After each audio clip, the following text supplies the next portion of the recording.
Welcome to Powerboat Talk, the podcast where we talk everything performance boats with your host, Joe Road. Welcome to Powerboat Talk. This episode is brought to you by Freedom and Fuel clothing brand, made for people who love big horsepower, fuel-burning engines. It doesn't matter if you're into hot rods, off-road, side-by-sides, or of course, fast boats. Freedom and Fuel has the gear to match your passion for power and performance. You can find Freedom and Fuel clothing at all ADBA and NJBA drag boat races at the SoCal Jet Boats trailer or online at freedomandfuel.com.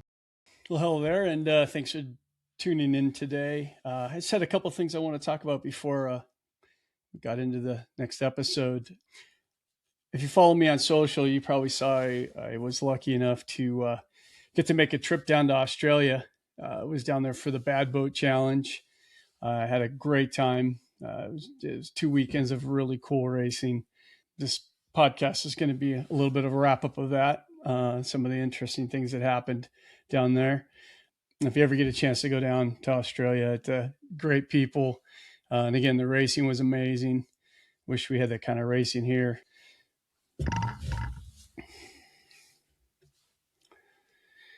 I want to talk about one of the guys that actually helped set up the trip for me down there, a guy named Chris Palmer. Chris is the promoter and the guy who is responsible for that race series. And he had a big hand in bringing the two American teams down to the event.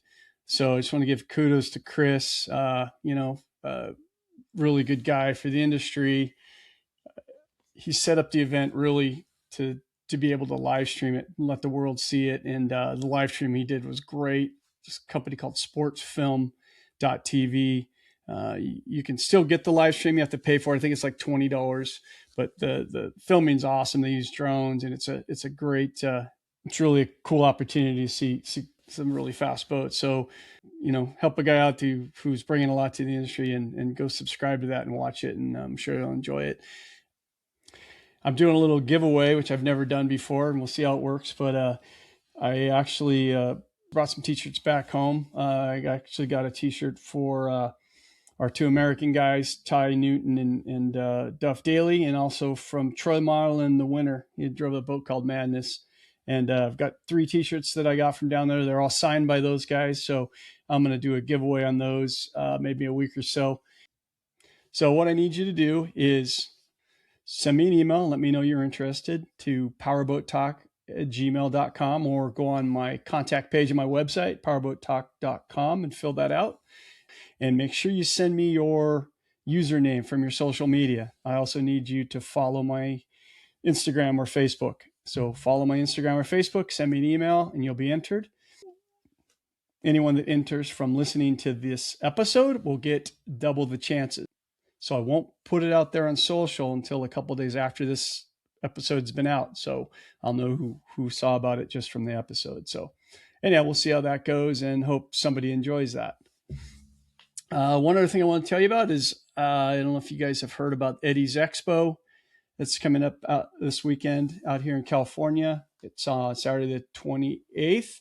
I'll be out there for a little while on that day, but the night before, on the 27th, I've been invited to host a live stream, doing some interviews and some of the sponsors and vendors that will be out there. So tune into that on my YouTube channel Friday night. It'll be from 5 to 8 Pacific time, and Powerboat Talk YouTube channel. So go on and subscribe so you'll be able to be notified when it's on. So anyhow, that's it. And thanks for listening, and enjoy the episode. Welcome to Powerboat Talk. Today I've got a couple of guests, Paul Fitzgerald and Gordy Jennings. Gordy was on before, so welcome back, Gordy. Paul's first-time guest. Known Paul for a long time. We're all fresh off a really fun trip down to Australia to watch some boat racing, and that's what we're going to talk about. So, hey guys, thanks for coming on. Thank you. So we know about Gordy. Gordy's been around for a while, worked at Paul Pfaff forever, engine builder at Paul Pfaff, K-boat racer. I don't think he needs much introduction. Paul's kind of got probably as as long of a resume, but maybe not as many people know Paul. He's kind of been in the background, but anybody that races knows Paul. So Paul owns Southern Thunder Marine. I guess give me a nickel introduction to where you started, how you got into boats and boat racing. Well, when I was at a young age, a friend of mine, Ronnie Carter, he had a Stevens flat bottom, and we used to play with it, at the local lakes, Lake Elsinore, and down at Golden Avenue and stuff like that. And he decided that it had to be 64 or 5, one of the last Salton Sea 500s. He wanted to go run it. So we tried doing that, and that was a disaster. But we went 2 laps and kind of got the bug, if you will. And then one day we were working in the garage, and his dad rolled up we were grinding fiberglass in his garage, and his dad rolled up and said, "Hey, you kids need to get in the car, and we're going down to Golden. I want to show you something." Well, we go to Golden Avenue, and that's when Rudy Ramus had just pulled the first 18-foot LP out, and It was done. And he asked us if we wanted one, and of course Ronnie said yes, and he said, "Well, we have to fix the Stevens and sell it, and I'll pay the difference on a new hull." So that's what we did, and that's kind of how I got kickstarted in the boat thing. And then later on, I went to work for Rudy. My mom used to drive me down there on Saturdays, and I'd sweep the floor and clean the shop up and that kind of thing. And then he lived in Marina Del Rey, so I lived in Culver City. He'd drive me home, and that's kind of how I got started. And then it just kind of evolved from there. And worked for him for quite a while and built a lot of boats. And he gave me a chance to drive a boat one time, and I goofed up, and he said, "Well, now you're going to go learn these things from one end to the other." And I didn't get back in a boat for 2 years. So I had to learn every aspect of it before I was able to get back in one. So, and it helped me, in my career. It definitely helped me. So it was a good time, good learning process. Yeah, can't beat that for getting started with somebody, I guess, right? It's about as good as it gets. Yeah. And then a lot of GN racing. Yeah, a lot of GN racing through the years. And you just got off a couple of years of a real good run with SA boat, right? 105 boat. Yeah, we just got off a good run with the 105 deal, and we built a new pro stock. And I still have my GN. We're going to try to get it to the West Coast and campaign it a little bit with my son-in-law Casey this year. And just kind of have some fun. That's kind of where I started out, was in the GN deal, ski racing with you and your dad. And, we did the hot boat race thing, and then, got into GN racing, and it was on from there, Well, awesome. So the reason we were gonna talk here is so for those of you that haven't heard me talk about it or seen my social, right, there's a big race in Australia every few years called the Blown Alcohol Displacement, which is what they call anything but tunnel boats over there, displacement boats. And every few years we get a couple Americans to go over there, and this was one of those years when Duff Daily and Ty Newton, the LCID boat and the Mr. Big Stuff boat, trucked 2 boats and cruised down to Australia for 2 weekends of racing. And I was lucky enough to get to go this year too, so I got to watch these 2 guys in action a lot. I guys you guys consider you guys are kind of the co-crew chiefs, or I don't know if you got titles, but with Mike Stock's team with LCID.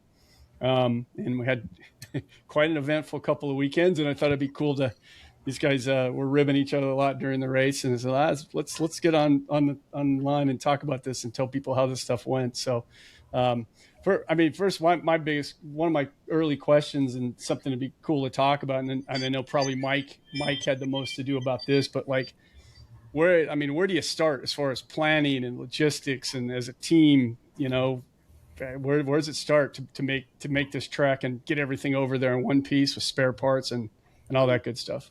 Well, Mike has this is 3rd time over there, so he's had a pretty good crack at it. And the same crew that he has here at home is the same crew he has went over there. So everybody has a certain job.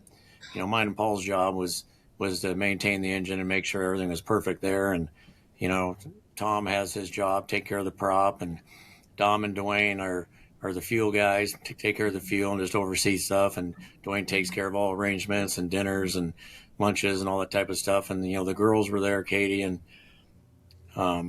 Michelle, and, Scott Bernowski, they're all there for the first weekend. And Katie was there all week taking care of us with food and all that stuff. And, it's like I said, it's his third time, but it's a lot of work for all of us to get there and get the time off work. And, it's like 15 days you're gone. And, it's a lot of work, but Mike's done, like I said, 3 times. So he's kind of got it down pat, and working with Chris Palmer, and he helps out a lot to get the boat there and all that stuff. So it makes it a little bit easier for us. Did you guys like have like pre-planning meetings? You guys have discussions, or pretty much business as usual? You guys kind of all work so good together. You know what you're up to.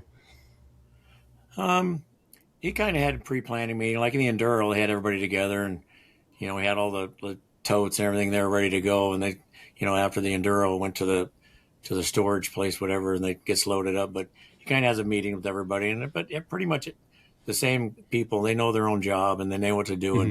And, Mike oversees the whole thing.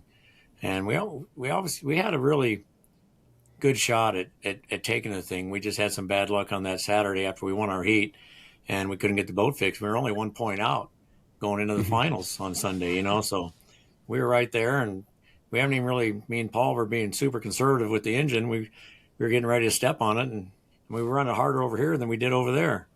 So just need a lot of luck sometimes, and just didn't go our way.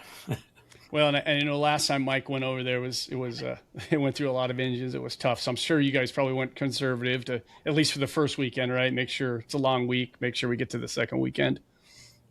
Well, go ahead, Paul. No, well, what I was going to say was, obviously, since the last time, the combination that Mike was running over there before, between Gordon and myself and Mike, I know we talk a lot, weekly and daily and everything else.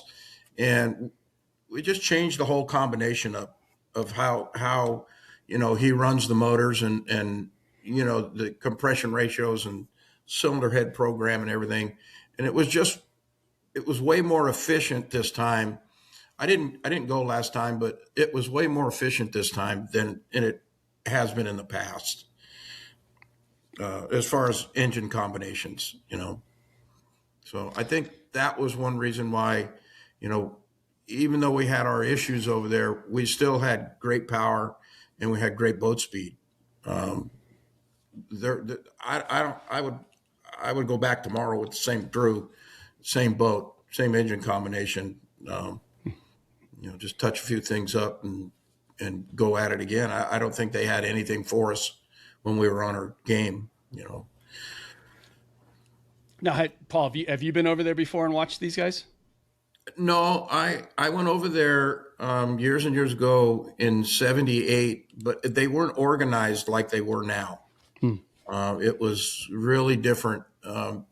Ramus sent a GN over there with a blown motor in it, and we raced hydroplanes and fast outboards and everything. It was pretty wild.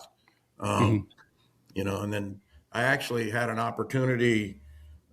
Gentleman gave me an opportunity to stay over there and drive. But I took a tour of his shop, and I was walking down the alley, and there's like 8 boats with the nose broke off of them. And I said, I'm not quite sure I want to step up for this, So I came on home and went back to work, and yeah, good call. Yeah. So not having seen him before, what was your first impression? Well, I'll tell you, the first impression I saw was at Mildura, which was the first weekend. I was standing next to Gordon, and one went whistling by, and about halfway down the straightaway, the thing got loose, and I thought, oh boy, we're going to be using the ambulance a lot this weekend. But I'll tell you, those guys can handle those things, man. They know when to come off the throttle. They've got them figured out. Let's put it that way. But they're impressive. They all make a lot of power, and they're all fast. And the drivers all, their fangs are out, man. I mean, if those guys are riding down the river and there's a rowboat out in front of them, they want to pass that guy. And that's just the way it is, win, lose, or draw. They're they want to go to the jugular vein. And myself personally, I like that kind of racing. I haven't ever seen that many boats of that class in one place at one time. I think the most we ever had was a long time ago in Burley, Idaho. I think we had 17 or 18, but we had 28 or 9 boats at the first race in Mildura, and that was pretty darn impressive, and they all ran, they were all fast, obviously, you had your top of the heap guys, but they were all fast, all of them. Yeah. Yeah. It was, I've been watching them online for a long time, but man, that first day I'm like, holy shit, they're fast. And man, they're, like you said, and you put it a good way. Like they really, you see them online and stuff, and they always have the videos of them coming out of the corner where they're trying to set, they're doing all their bunny hopping and their crazy shit. But they really have a handle on them. And, but man, I just like those turns and, man, I'm thinking, I have to tell you, like initially I'm like, we are in trouble. Like these guys are good and the way they run through these corners and stuff. But, I'll have to tell you that the thing, maybe I'm getting ahead of myself, but man, after just a couple days, like talking to you guys and talking to Duff and talking to Ty, like you guys are freaking competitive. And like, not one of you guys were like, yeah, we're on these guys. We got it. I'm like, I don't know what they're watching. Cause man, I don't know if I want to get in the ring with these guys, but man, you guys like never even like, yeah, we're on it. We got it. Yeah. We were just cruising.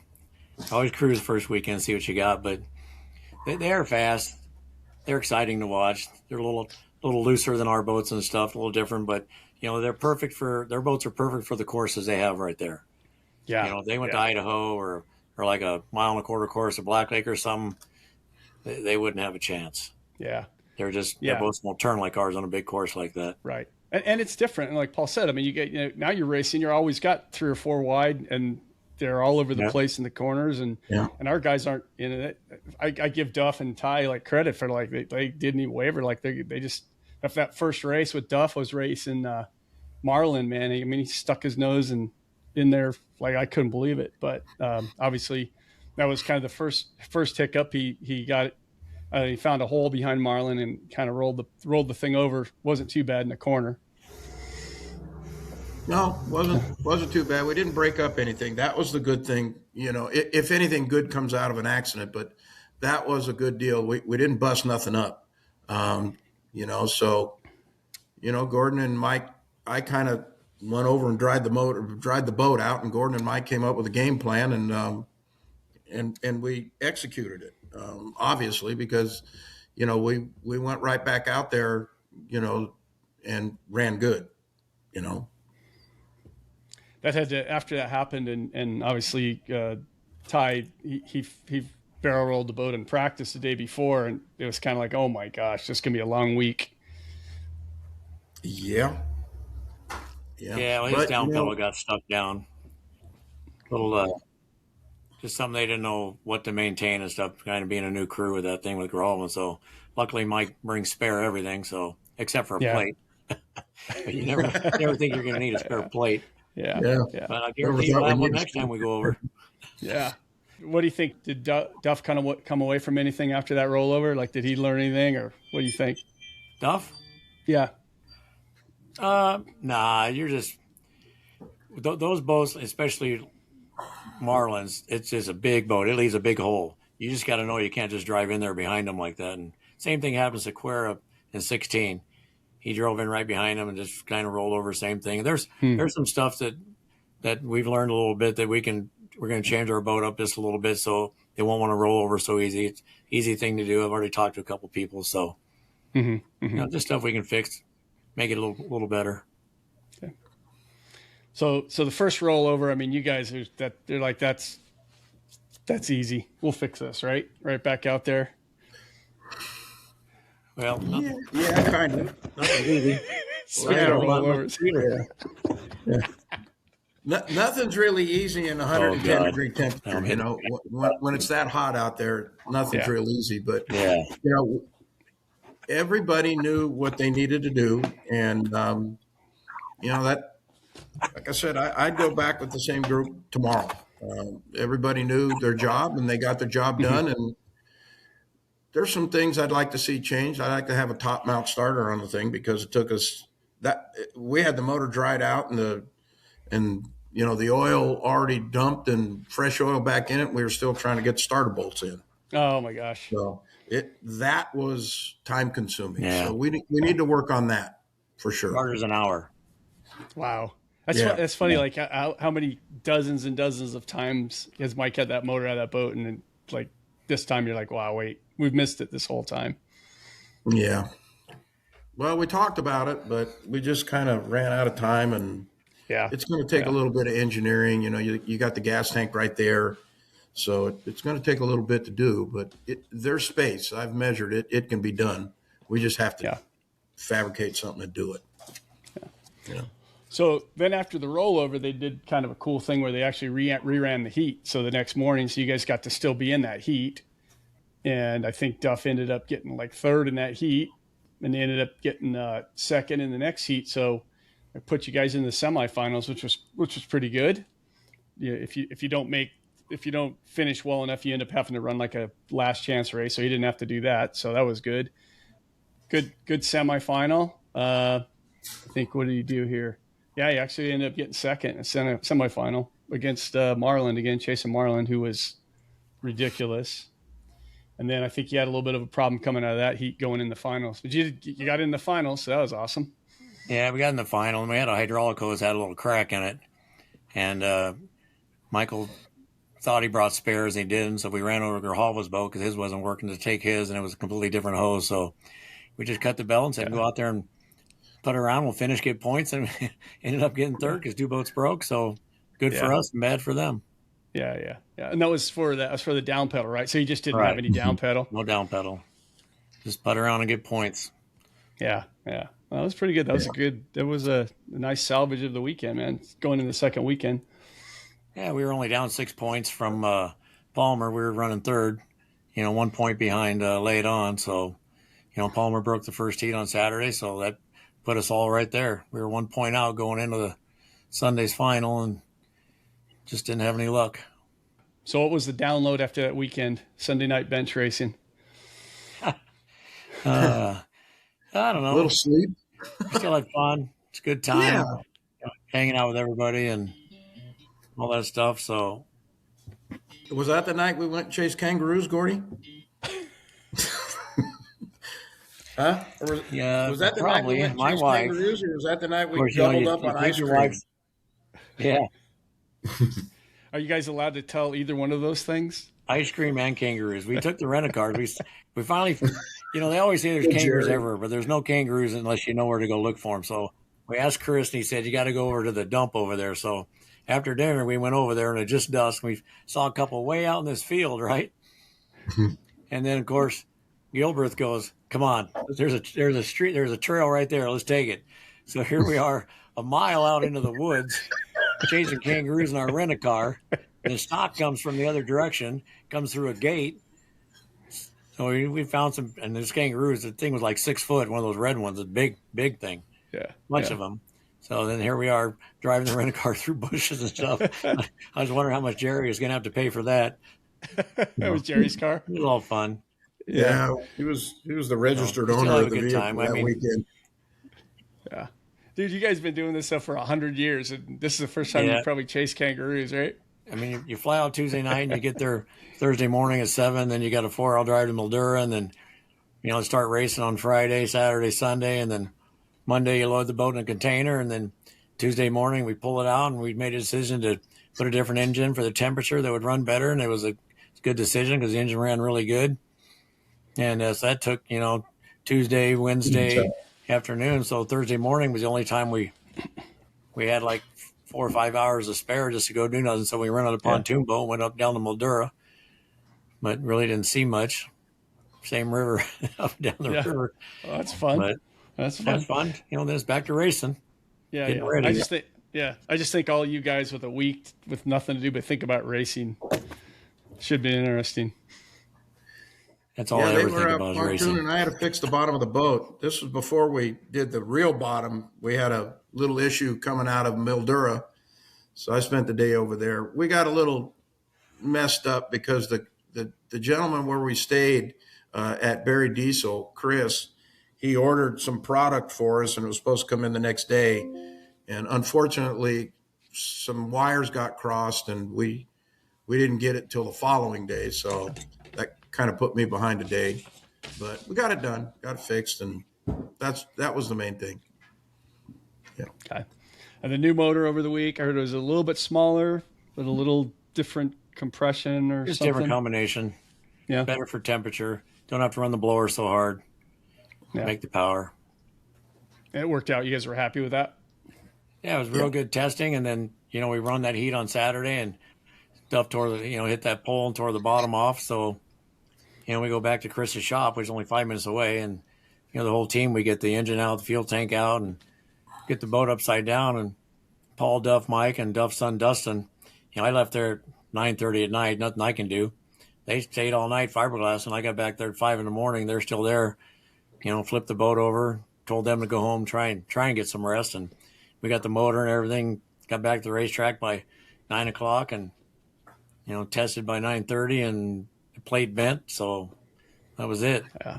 But those guys were up 36 hours straight. Yeah, crazy.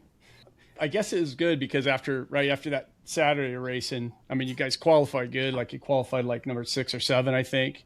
And I'm sure it had more in it left still, but good qualifying. And then it was really cool because both American boats qualified well enough to get on the pole. When they were in the pole, it was like no contest, right? You guys, Duff, Ty too, you guys came out of that first corner with such a lead. It wasn't even, you get to go into a clean corner without traffic, and man, you come out so much faster, and it was the kind of no competition. So it was cool that at least we got those 2 heats to show them like, hey, here's what we can do with track position, Yeah, I was bummed for Ty. Just wanted to see him be able to race more, and they just had issue after issue after issue. It was really, really sad. But they're going to race over there in April, I guess, at Taree, which is a big course. It's like a 5-buoy turn. So if it runs, those guys are going to see something really bad for them.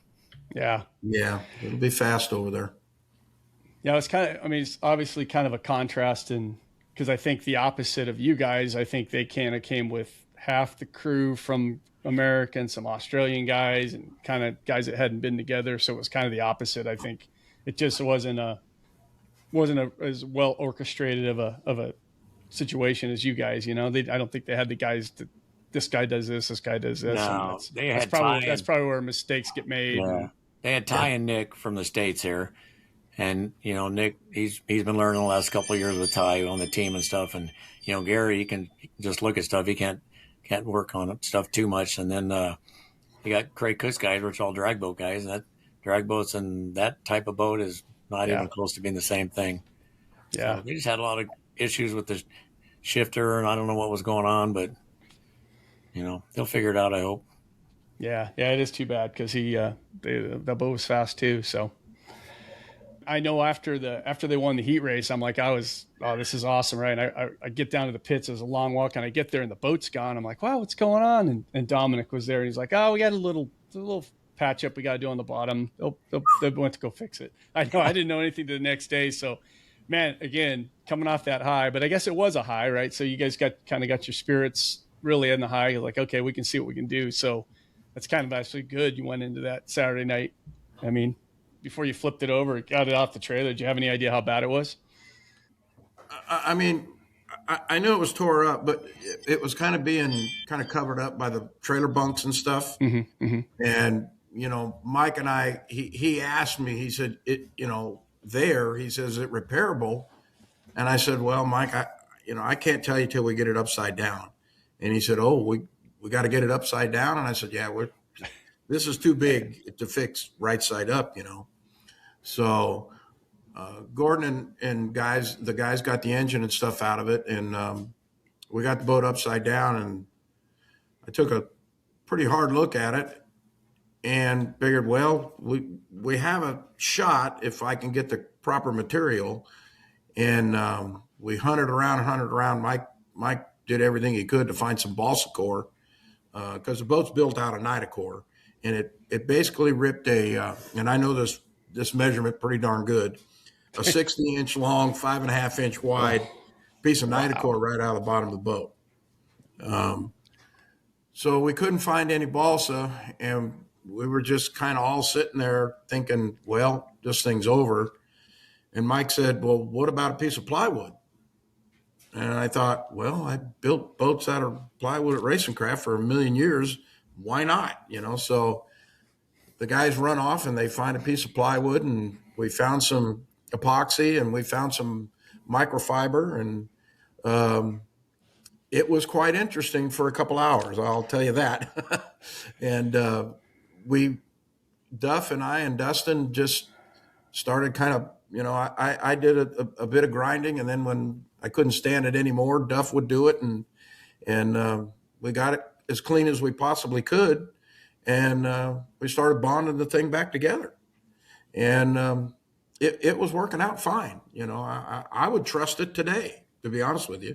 I mean, it needs a little cleaning up under there. We didn't have it, kilo ready, I can tell you that, but it was plenty good enough to go run competition, and I felt, Mike asked me if he thought it would be safe, and I said, Mike, I'm not going to do it if it's not safe. So, yeah, we went ahead and everybody dug in, and, there was some 40 winks in the chair while we were waiting for stuff to dry, but not much sleep went on for a couple days there, that's for sure. Yeah, that's amazing. And then how about we'll tell the story about the cavitation plate. So it wiped out the right side, left side cavitation plate in the center, or I guess what's that, ride plate in the center? Or? Yeah, it took out the cavitation plate on the left side, and it put about a 2.5 inch wide, gash hole in it. So it wasn't like we could weld it up or repair it, So a gentleman down the street from where we were at, he had a water jet machine, and the guy came by. It had to been, I don't know, 11 o'clock at night, something like that. I really wasn't watching the clock, but it was dark. I know that. And he said, yeah, I'll be back in a couple hours. And he grabbed the plate, and down he went, and he comes back with a new cavitation plate, and we were still, scrubbing away on the bottom. So it's kind of funny. Duff says to me when we were walking out, and he says, do you notice anything funny, Paul? And I said, well, no, what's that? And he says, we walked in here, it was daylight, and we're walking out of here and it's daylight. It's just 24 hours later and we haven't been to bed. So now, when you first started on it, though, how did you get the plan for the plate early on? Like, did you know about that guy early on, or how'd you think you were going to fix a plate? Well, Mike, the guy that owned the diesel repair shop, or the diesel pump shop that we were at, he knew the gentleman down the street, and he arranged that because, obviously we needed a new cavitation plate, but unfortunately it just it got built out of soft material, and as soon as Duff put the plate down one time, it bent. And I told Mike I can fix it, but I need an hour to fix it. I was just going to get some steel angle and make some strong backs, but Mike said, we're out of time, and if you go, oh, well, you were there, you see how rapidly they run that show, they don't play around. They got 25 boats to run. They can't wait on us. So, unfortunately the day was kind of over. How did everybody take that? That had to be, after that much work, it had to just be horrible. Well, I think everybody took it as best they could. Yeah, it was horrible that we didn't get the race, but we certainly couldn't go out there with an unsafe piece, not at those speeds. No matter who's in it, we don't want anybody banged up. So, but it was tough watching those guys. That's for sure. Especially knowing how good we were, and how much adversity was thrown at us, and how we fought back as a team, and we executed our program, in my mind, perfect. I don't think anybody over there would have taken that challenge on, and I think we did a good job of what we had to work with. Yeah, it was pretty amazing. Definitely showed them what we're made of, right? Yeah. Sometimes it's not so good to be the only guy that worked hard over there a couple times. Fiberglass work. But all week long, Joe, and everybody worked hard. It just wasn't the guys that night. I mean, everybody there worked hard, and even the women. Guys get, as you well know, guys get going sometimes, and they get busy and they get working, and we forget to eat and we forget to drink and we forget to do that type of thing. But the girls there, all of them, they took care of us, made sure we were hydrated. Because it's hard work. It's busy. You don't get time to rest too much. Yeah. Yeah. Hydrated, food. Jamie, Katie, Michelle, Kathy, Megan, they all took care of us the whole week there. They really did a great job of taking care of us. All good. Yeah. So other than a top mount starter, Gordy, if you're going back next week, what are you doing different? Probably nothing. Just gotta have better luck. Sometimes you gotta have a little luck. Yeah. Yeah. Like Paul said, the team executed perfect. We just didn't have any luck. We had a little bad luck. So, not to change the subject, me and Paul met in the early 80s. And then he used to work in Orange County Marine. Kind of think where I met him or something. And before that, bought a super stock, I drove her a little bit and then doing motors for him, and he was racing, and we've been racing together ever since. Yeah. His daughter is my goddaughter. Oh, you're kidding me. No, she's my goddaughter. Yeah. So we've been together a long time. Had a lot of fun. Yeah, he was the best man at my wedding. Oh my gosh, you're kidding me. I didn't know that. No, Yep. Gordon was the best man. Oh my gosh. It's Yeah, crazy. then the next day we got up and I'm not gonna drove say over. how long ago that was. We picked up a boat trailer from our super stock. 3 of us, Marcia, I, and Gordon in the pickup truck. Wow. Yeah. I had no idea. It's We've amazing. known each other a long, long time. A lot of good times. So, Yeah, a lot of good times. Some rough ones along the way, but for the most part, all good. So what about, goes without saying, right? It was Duff's final thing over there. Thank God did you believe how, you guys probably knew this, but man, I couldn't believe how popular he was over there. Yeah, he's been there 3 times. We won in 2016, and in 2019 we were right there again. And just with all the issues we had, changing engines almost every day and rebuilding them and fixing them, and you got to give the man has done more than anybody in boat racing as far as championships, records, winning than anybody. He's 72, almost 73 years old. He's over there doing battle, like a big dog. So you got to give him a lot of credit for that. The guy definitely is a stud. Yeah, staying up all night, working on boats. Yeah. Well, I think Paul, you're almost about the same age, right? Are you close? Yeah, Duff and I are 72. He's almost 73. Gosh. Yeah. Wow. We're both 72 right now. That's the longest Duff's ever been up his entire life. He sleeps a lot, I think so. Yeah. Yeah, but what was the net stay awake time for Duff? If you take away the 40 winks, he did all the rest of the time, right? Yeah. Well, I don't know. That's a tough one to answer, but he definitely put his fair share of work in. I looked up one time, man, and he had micro balloon from his head to his last toe on his body and on his foot, and he was just white with this stuff. And I thought, oh my goodness, what are we doing? But we got it done, We got it done. And Mike too, Mike stayed the whole time, and when Duff and I and Dustin went home to try to grab a shower and, grab some sleep, Mike stayed there with Gordon and those guys and put the engine in and everything. And so, he toughed it out too. Toughed it out. I tried to get some rest, but when I got home, Jerry wanted to know what was going on. Jerry had to get the recap. Yeah, he had to get a recap on what was going on. But that's another guy, he was great for our race team, God bless him, he has a tough time walking, but he didn't want for anything over there. He was taken care of. I think maybe you got him some credentials the first weekend, and I think Chris Kenner may have got him some credentials the second weekend so he could be up in the tower.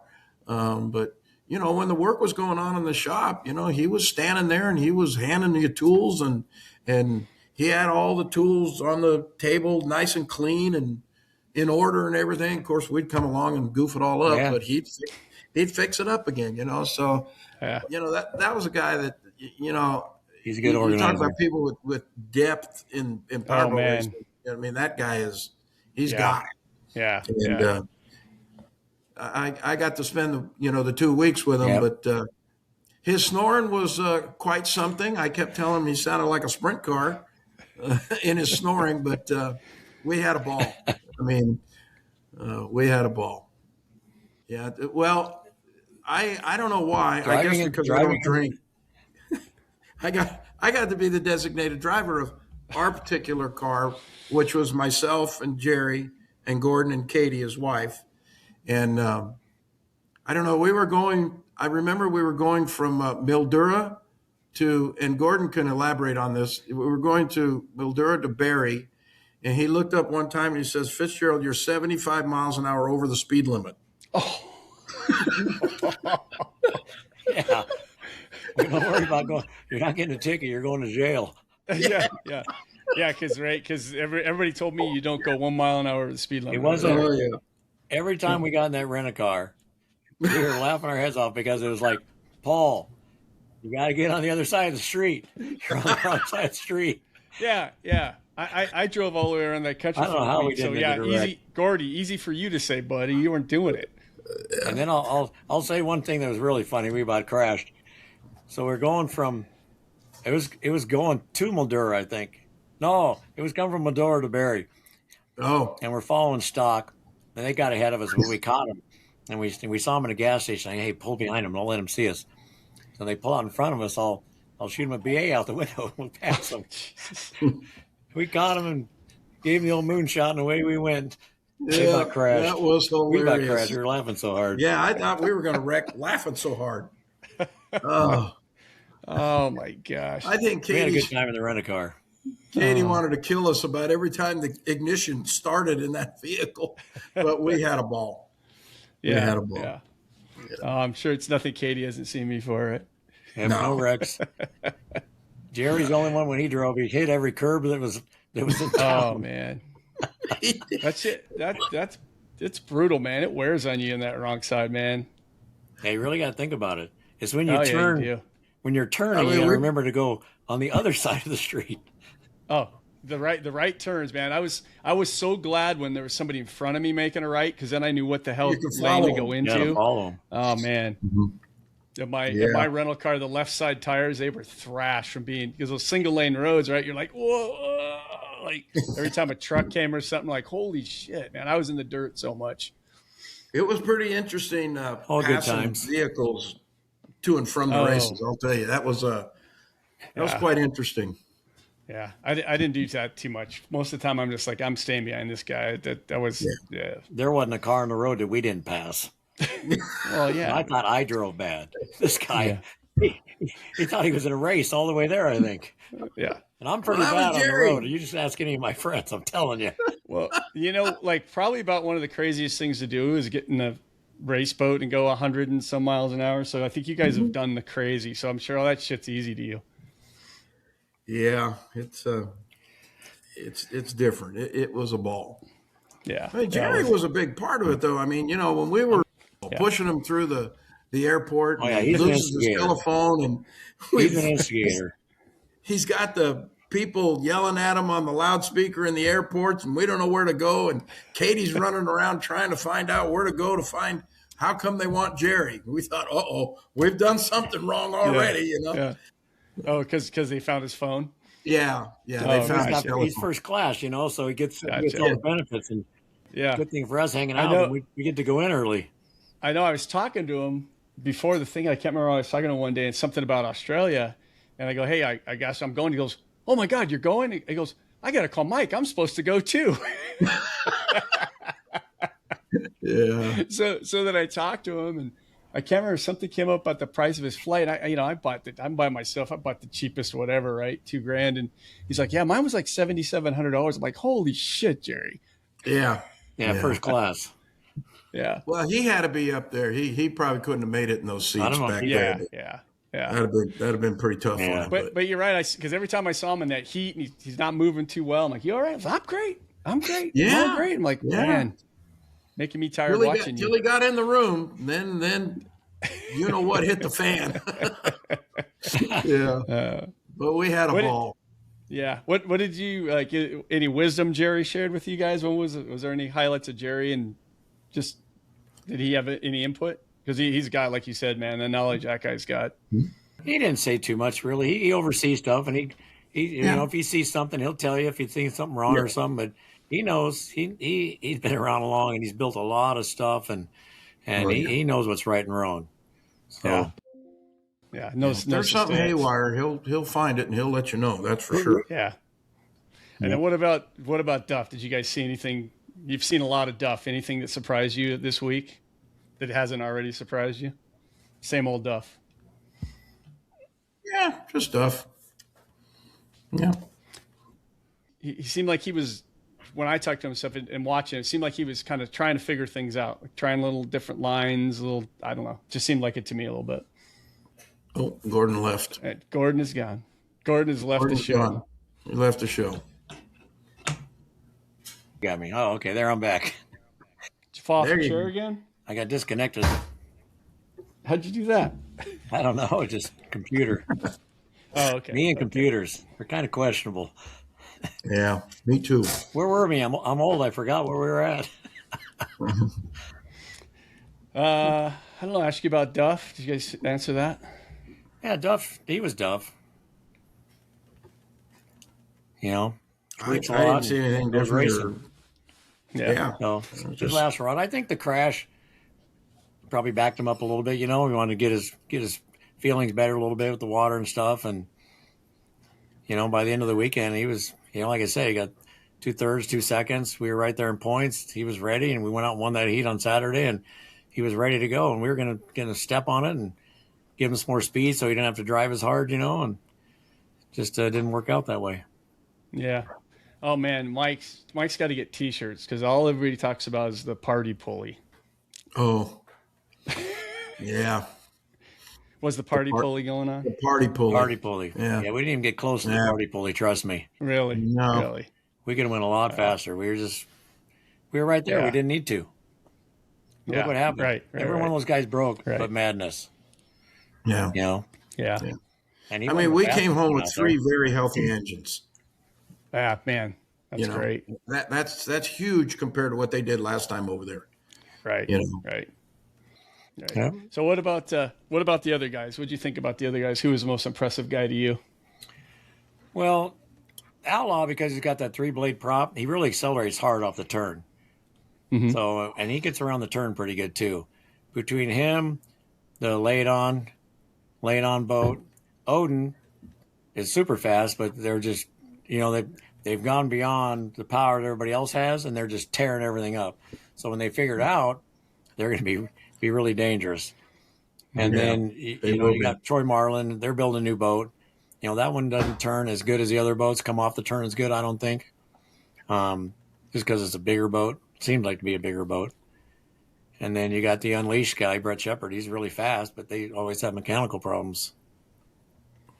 Those are the guys I thought too. I think that is like the top level guys. But I felt like that was the difference though, when the way they came out of the corners, and Marlin just seemed like, I mean, that boat took a set so fast. It sets good and stuff. it's set and gone. And you know, and Lay It On and Unleashed, they were pretty good too. Yeah, Lay It On Unleashed always had quicker times on the qualifying than Madness. It just and Troy hasn't really driven that boat in a long time. I know, that's crazy, huh? He hasn't raced it since 2024. We raced that boat in 2011, I think, with Tony and our white K boat over here. That's the first time I saw that thing, and it run about the same way it does right now. And I looked at that boat and that guy can do whatever he wants with that thing. It's pretty impressive. That was, he was the one that made it really impressive. stood up. Yeah. The other guys, that Shepard and Ramsey, it seemed like they kind of. It sounded like they cavitate a little bit coming out of the corners. Like they kind of let the prop spin a little bit somehow. Well, that's their deal, is to get the boat straight. And Brett Shepard said, I just floor it without the down pedal. It stands the nose up, and then I bury the plate and it Wow. gets it going. I'm thinking, all right, that's one way to do it. But yeah, they like the wheelie. Yeah, no, it was interesting. Yeah. But then the rest of them, like you could tell the guys that don't quite have a handle on it, man. Yeah, they get out of control. Those guys, some of it would take half the straightaway for them to get the thing under control, man. That one, well, that's like was the one guy. Got to drive more. It's like it's a right foot, left foot control, rhythm thing, and they just forget to push the down pedal and just floor it, and it ain't gonna work. You can tell the guys that really have a handle on coming off the corner, and you can definitely tell the guys that are working on it. Yeah, but they do accelerate. It's awesome going over there. But yeah, oh yeah, it was. And telling people, how's your trip? And I'm like, oh, it's good. What'd you see? Like a lot of desert, but 2 weekends of really cool boat racing. Yeah. Seriously, I didn't want to come home. Like, man, this place and the people. I hung around with those 3 announcers a lot. The guys are JMO funny. and my God, they're funny. We had the night of the last day, Saturday night. We had like a 3.5 hour dinner just talking, and it was interesting talking about their country. They asked me a lot of questions about our country, and but yeah, the people were really really cool. That was all the people were really nice. All the racers. I tried. I think I met every one of the guys, every driver. I tried to, but all nice guys. And, yeah, it's all good stuff. And that. Yeah, I had we shot some pictures. I actually didn't do a feature on that Odin boat because it just looked so cool. But they've only had that Noonan. They've only been playing with that Noonan since like last June or something like that. So it's still kind of a new deal. Yeah, they've tore it up several times, but like Gordon said, when they get that thing ironed out and they get the rest of the hardware caught up with the engine, that thing's going to be very difficult to deal with. Very difficult. I can't believe they didn't run driveline guards in those things. Yeah, it's kind of crazy. UIM's got some different rules than APBA, but it is what it is. Yeah. Would you go again, Joe? Oh God, yes. Will I ever? Probably not, but I would. Don't say never. I drove up to Melbourne. I had to work. We have an office up there, so that was the way I didn't have to take the week off. I drove up there and worked for the week. So I did a lot of driving, which is not fun. Right. Driving. In fact, both it was like 6.5 hours one way, 8 hours the other way, and I think both times I stopped halfway. Just I got a hotel room. Yeah. Because every time I made a mistake, it was when I got tired, and I'm not worth it. So nope. Yeah. Nope. You really have to be on your game when you're driving on the wrong, well, not wrong, but the other side of the road. Yeah. And I got the illustrious job of backing the boat in on the weekend of Barry. You talk about weird. That's definitely strange when you back in from the opposite side.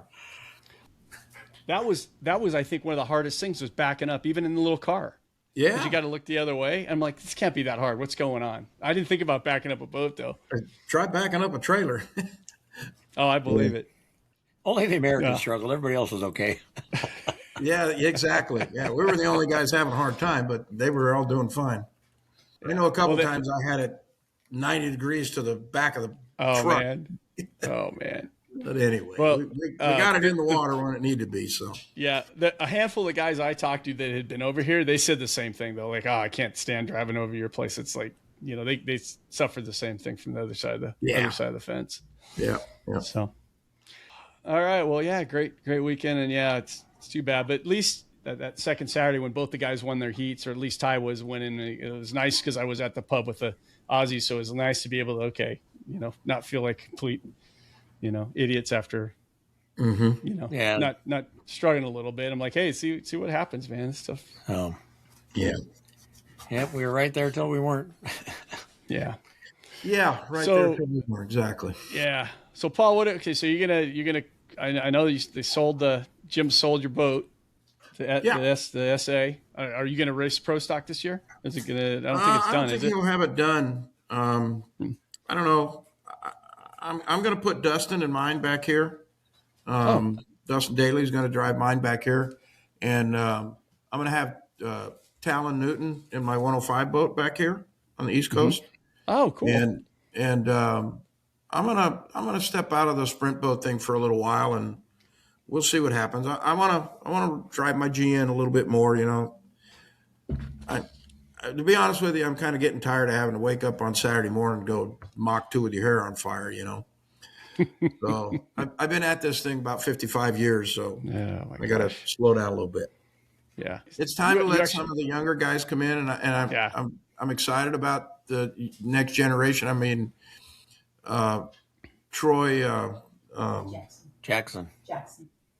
Thank you. He's out there now, and he's a great kid, and he's a great shoe, and I think Talon Newton's going to be just as good. Those two are going to go head to head, I think. So we'll see. And personally, I'd really like to see him in capsules, but we'll see how that goes. Yeah, we're working on that too. Yeah. How about you, Gord? I understand that there's a plan for Mike and the K-Boat next year or this year. Yeah. Not this year. I'm not sure what his plan is because there isn't any out here because Gravel left his in Australia. You got the 55 guys. They'll probably make Burley again. And then Steve Sequoia is trying to make the river with his Back to the Future boat. There's really isn't any out here. So we just got to get it back and see what he wants to do with it. And, probably fix the boat right and then see what we want to do. Because I think they're going to put Dustin in that boat a little bit too. It's going to go in as a K. Yeah, he's going to drive it as a K. So that's why he's going to start driving Paul's back east, get used to the capsule and the speeds, a little bit more speed. And we just have to get him home. Yeah, we got to get him out of Japan. We got to get him back to America. That's the big problem right now. Right. He's got a great career. Oh, yeah, exactly. And his fishing boat enterprises too, right? Yeah. And he's got this fishing deal going. So but is there a rule? Doesn't he have to have like a certain amount of seat time in a pro stock or another class? Yeah, we worked on that at the APBA meeting this year, and I don't know the exact rule. I should because I sit on that committee, but I don't have the exact rule in front of me. But there is some qualifying stuff that he'll have to do, and it's not that difficult. He just has to be calm and go out there and do what he knows how to do. Yeah, just got to be smooth. You got to.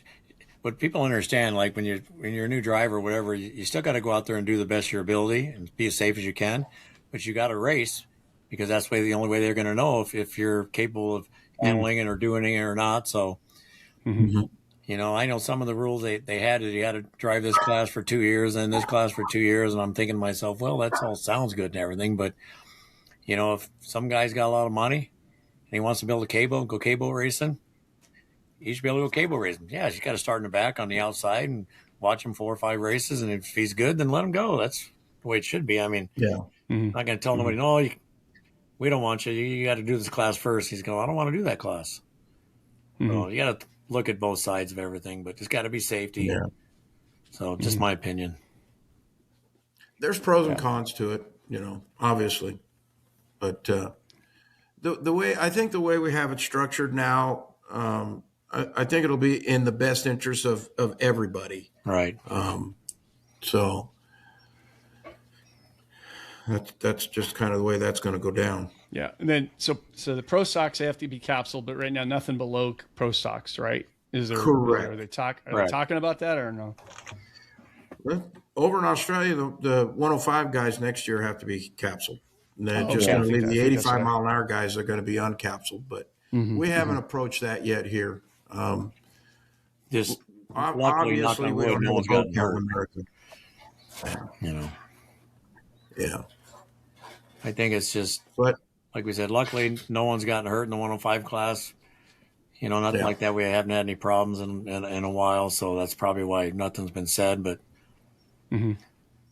hopefully nothing ever does happen. Boat racing in an open boat, it's very dangerous, no matter what speed you're going. Yeah, when they killed those guys a few years ago, and they killed like 3 guys in a year, and they shut themselves down, right? And do you think if we drew that line in the sand out here and said nope, that's it? You think we'd kill it off, or you think guys would just show up and do what they needed to do to get capsules? Yeah. You might get a couple of those stay, but I think it hurt it for a while. Just like it's hurt the K in the Pro Stock class. The Pro Stock class coming back a little bit. It's not really. You know, you got Tom, who's got, enough money to do it, and you got Timmy Hoppin, who's got enough money to do it, but he kind of racing when he wants. And Chris Pauly, he doesn't have enough money to go everywhere. All the boats he's got. And then you got I forget the other kid's name that's got one, but he only shows up here and there. And Wooten just flipped to Grijalva's. I don't know what they're doing. I don't either. So I know Mobley's building a new one, and Paul's got his. But you got any boats back east, Paul? Yeah, there's a few of them. We just gotta get the guys out and get Pro Stock racing. They want to hang around that 105 thing because they got Pro Stock motors in them. They can run 105 pretty easy, and they kind of steal the trophies away from the guys that are running 105. But right, we got to figure out how to get them out of that class and get them into Pro Stock. Yeah, that's a problem. The 105 class. You got guys boats that'll run 130, so they can go around the turn faster. Just like when you go to Burley, Faulkner's boat, it'll run 120 there, so he can go around the turn faster than everybody else because he got more power. So it's just when Casey feels man or brave enough, I guess, which I got to give the kid a lot of credit because he only gets to race it once a year. He does an awesome job, but when he's on, there's going to be tough to beat that boat because it's got more torque than everybody to get around the turn. Right. Especially from the pole. Yep. And he ends up on a pole most of the time. So how does a country like Australia, where they're buying the same parts, and they pay 40 to 50% more, they get 30 blown boats out there like that, and we can't? Well, I think it's because what's there to do in Australia? There's a lot of rivers. There's just boating. There's race boats. A lot of rivers, yeah. There's no Disneyland. Yeah. There's no Knott's Berry Farm. I know they got football and stuff, but there's no hockey, basketball, football, baseball, lacrosse, all this stuff that we have in America. And, they just don't have a lot of it over there. And, we got NASCAR here and we got drag racing. And I know they got some of that over there, but it's not like it is over here. There's just too much stuff for people to do here. And I just think, that's just what they do over there. There's a huge ski racing thing over there, which they're in trouble right now trying to figure out what they're going to do. There was. Well, it was. Back. So just trying to figure stuff out. That could make the bad boats even bigger. Some of those guys keep coming over. That's where the Constable brothers came from, ski racing. Well, Odin came from that. Odin, that's Constable brothers. Yeah. I heard there was a bunch more ski race guys coming since ski racing is kind of. I wish there was. Well, I actually talked to one of the promoters there in Barrie, and he was asking me about running an enduro down that river. And I said, yeah, I mean, it's wide enough. I think you can do it. And he says, because we got all these ski race guys, the Mildura Ski Club and all these ski race people, they don't have any place to run their boats. And I said, well, I think you could get away with it. He asked me about a course and how we run ours over here. And one thing I did tell him, though, I said, I think it'd be in your best interest to put 110 mile an hour speed limit on the thing because for sure, those things will run 130 mile an hour over there and pull two water skiers. So, they'll probably run it faster than that alone. And you don't want to put yourself, what I told him was you don't want to put yourself in the same position that the ski racers are in right now. You know what I mean? You don't want to be taking people's lives, just roaring up and down that river at Mach 2 with your hair on fire. Yeah. So I suggested that to him, and he kind of balked at it, but then I think he started thinking about it a little bit, and he came and found me later and wanted to talk some more about it. So we talked a little bit more, but we'll see what the ski race thing does over there.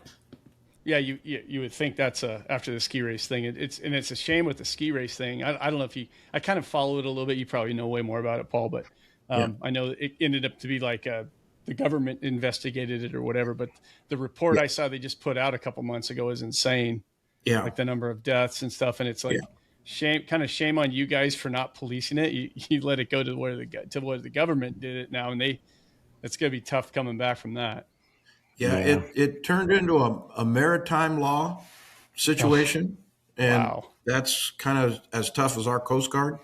Yeah. Yeah. And that's, like you say, the government, they've got their foot in the door, and it's going to be tough. They have given them some ridiculous.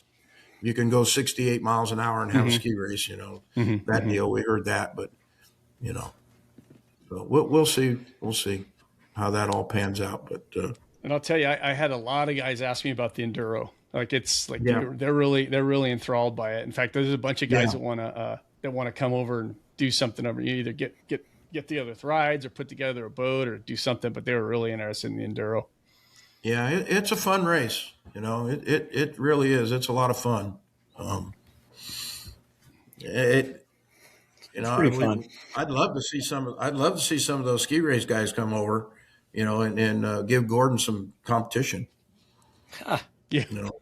Well, it'd be fun. It'd be a fun race. It would be. Even Paul was dumb enough to ride with me once. Yeah, Did I you? was. You Every rode time that boat once? Every time I got out of control, Yeah. I told him I was sorry. We just started laughing. Yeah. Till his helmet started flying off, and I was trying to put his helmet on, and then we ran through somebody's wake, and we were both soaking wet then. Yeah, I Yeah, kinda got a Gordon good and I go helmet. back a long way. We've had a lot of fun together. That's for sure. Yep, traveled all And over. I wouldn't trade any of it. We've had a blast. And it's awesome you're still here to talk about it. Yep, Yeah. that's the best part. Yeah. We probably sometimes we probably shouldn't be, but I shouldn't be for sure. yeah. Well, Hey, I'm That's gonna all right. just because I never asked you about it, but we got you on here, Paul. So I still think, and I don't remember what year it was, you got the big check for the enduro. yeah. I still think that was probably the prize of the biggest prize for a boat date. race ever. Yeah. I think it was the biggest cash prize on a single event that was ever put together.